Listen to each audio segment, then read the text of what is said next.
제가 최근에 이제 주식시장을 계속 들여다봤더니 한한령 해제로 인한 주식들이 이제 주가 상승을 계속 하고 있더라고요. 롯데관광개발, 제주도의 카지노 독점인 기업, 부채 비율도 되게 많이 줄어들고, 중국 관광객들이 제주도에 이제 계속 몰려들다 보니까 올라가고 있죠. 하나투어도 이제 올라가고 있고요. GKL도, 그리고 파라다이스도 같이 올라가고 있습니다.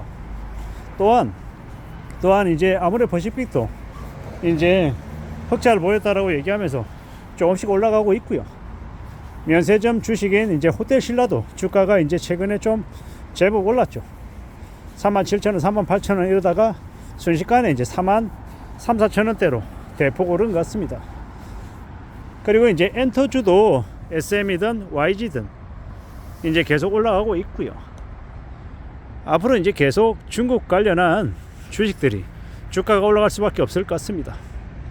항공주도 지금은 조금 주춤하긴 하지만 앞으로 저유가와 이제 저달러 이런 것들 때문에 항공주인 대한항공이나 진에어 같은 주식도 괜찮을 거로 봅니다.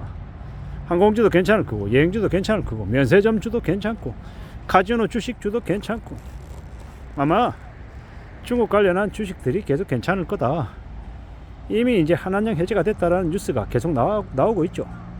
한한령 해제 이렇게 나오는 게 아니라 한국과 중국 간에 이제 뭐 문화 교류나 이런 것들이 활발해진다. 이게 곧 한한령 해제 뉴스라고 봐야 되는 거죠.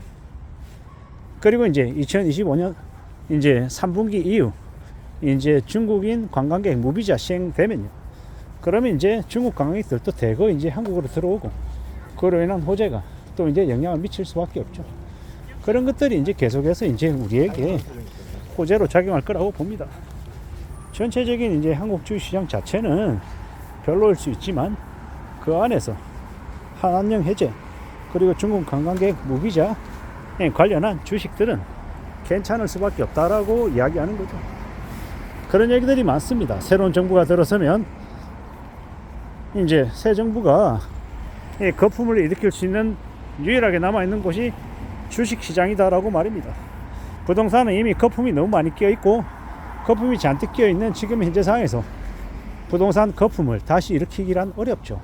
이미 금융권들이 건설사들 대출 관련해서 쪼이기가 들어가고 있고 상한 압박을 하고 있는 상황이다 보니 부동산 시장에 관련해서 대출을 더 늘려주고 또 부동산 가격을 끌어올려서 세수를 더 확보하고 하는 그런 분위기가 지금 아니죠. 지금은요, 대려 부동산 관련해서는 취득세, 양도세 면제시켜줘야 되고, 어떻게든 부동산 시장이 연착륙될 수 있게끔, 경착륙이 아니라 연착륙될 수 있게끔 계속 이제 서서히 이 거품을 꺼트려야 되는 상황이죠. 매우 좋은 상황이 못 된다라고 봐야 됩니다. 이미 너무 많은 사람들이 주택담보대출 금리가 너무 올라가지고 갚기가 힘들다고 아우성입니다. 이런 상황에서 부동산 거품을 일으킬 수 있냐고요? 어렵습니다. 그러면 앞으로 내수를 진작시키는 방법이 뭡니까? 주식시장을 활성화시켜서 배당을 더 주고 주가 상승을 유도해서 사람들이 소비를 더 하게끔 그렇게 만드는 거 말고는 당장은 길이 없다라는 겁니다. 그래서 앞으로 주식시장에 이 상승 요인들은 많을 수밖에 없다라고 생각합니다. 그러므로 부동산 시장보다 주식시장에 관심 갖는 게 좋겠다라는 게 제 개인적인 의견이고, 그렇다고 해서 주식시장에 작전주나 아니면 동전주 같은 거 마구 이렇게 들어가서 주식 주가 5배, 10배 뻥튀기 하는 거 기대하라는 말이 아닙니다. 철저히 주식시장에서 한한령 해제로 인한 호재가 되는 주식들, 그리고 고배당 우량주들, SK나 GS나 아니면 이마트나 좀 이렇게 우량주들, 한국세일석유 같은 맥쿼리 인프라, 코란코 라이프 뭐 이런 주식들이 좋다라고 생각합니다. 고배당을 주는 KTNG 되게 좋고요, 강원랜드 되게 좋고요. 찾아보면 그런 주식들이 생각보다 많습니다. 저기 코리안리, 보험사의 보험사라고 하는 제보험회사 코리안리도 괜찮고요. 그런 주식들 하나씩 둘씩 따져보고 주워 담는 게 좋겠습니다. 그리고 편의점 주식인 BGF 리테일도 괜찮고요. 배당률로는 한 3% 후반대인데 지금 IPO 상장했을 때보다 가격이 더 낮습니다. 지금 대대 바닥이기 때문에 지금 사놓으면 꽤 유용하다라는 겁니다. 그리고 SK도 지금 한 7,000원 좀 주거든요. 7,000원 좀 주면은 대략 배당 금액이, 그러면 배당률 한 5점 몇 프로 됩니다. 꽤 유용하죠. 이런 이제 괜찮은 주식들 들여다보고 이왕이면 좀 우량주 위주로 가져가는 게 좋겠습니다. 욕심 부리거나 무리하지 말고 말입니다. 천천히 내다보고 차근차근 쌓아간다라고 생각하면 괜찮겠다라고 저는 보는 겁니다. 그런 입장으로, 그런 상황으로 좀 보자라고 말하는 거죠.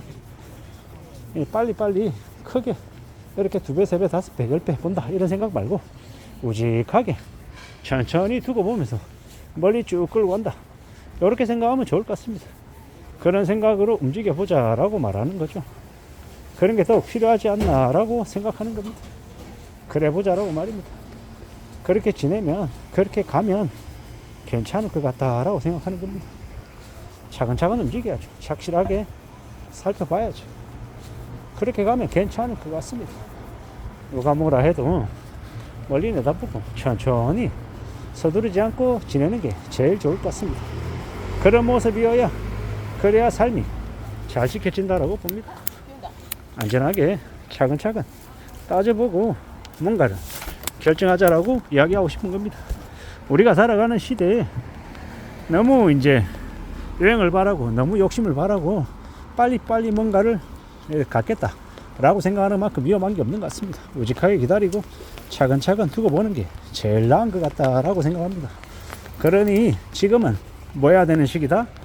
우직하게 기다리고 천천히 자산을 늘려갈 시기다라고 생각합니다.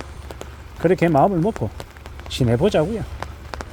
앞으로 부동산 시장보다 주식시장에 관심을 좀 더 갖는 게 어떨까라는 개인적인 의견을 말씀드려봤습니다.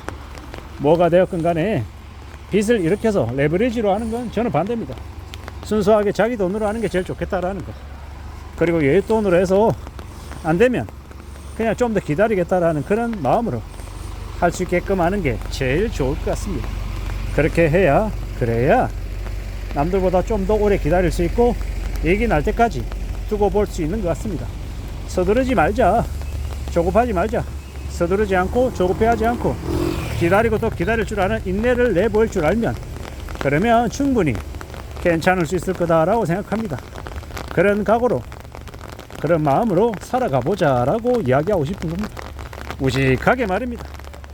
기다리고 또 기다릴 줄 알면 충분히 좋은 결과를 맞이할 수 있을 거라고 생각합니다.